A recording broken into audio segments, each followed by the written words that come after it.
बोलो, कोई एक बात बोलो, नहीं बोल सकते। आज हमारे बच्चों में बहुत जल्दी इतना सोचने की क्षमता आ गई है कि अब तो यार जीवन किस काम का। कहीं कोई ब्लैकमेल कर रहा तो जीवन, अरे हमें लड़ना है।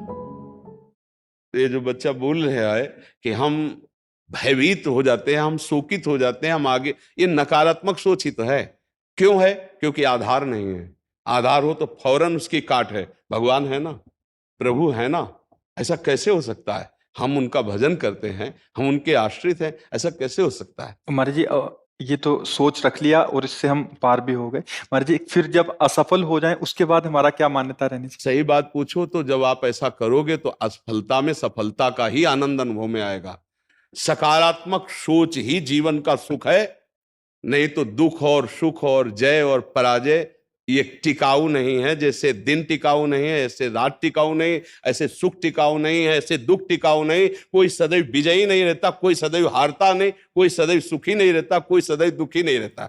ये क्रम चलता रहता है। दुख के अवसर पर हमें हमारे विचार बचाते हैं हमको। अभी हम अपने विचार में अपने को बीमार मान ले तो हम कल से आने लायक नहीं रहेंगे, ध्यान रखना। हम आज अब भी नहीं मानते कि हम बीमार हैं, तो हमारी निगेटिव सोच जो है ये बिना भजन के नहीं जाएगी। और अगर ये बनी रही तो अरबों रुपया हो, खूब बड़ा पद हो, पति व्यवस्था पत्नी सब कुछ हो, लेकिन नकारात्मक सोच तुम्हें चैन से नहीं रहने देगी। पक्की बात मान लीजिए। इसको सुधारना है तो सत्य पे आइए, धर्माचरण कीजिए, पवित्र चरित्र रखिए और नाम जप कीजिए। आपकी सोच बदल जाएगी।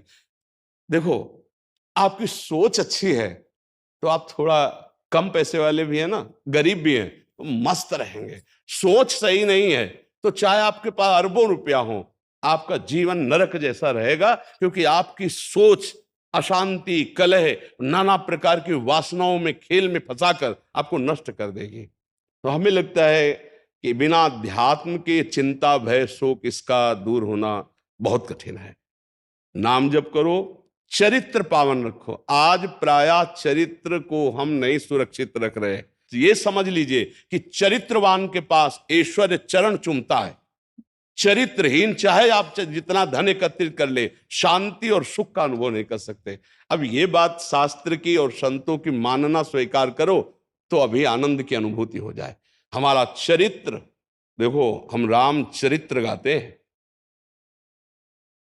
राम जी रघुवंश में प्रकट हुए और रावण उत्तम कुल पुलस्त करना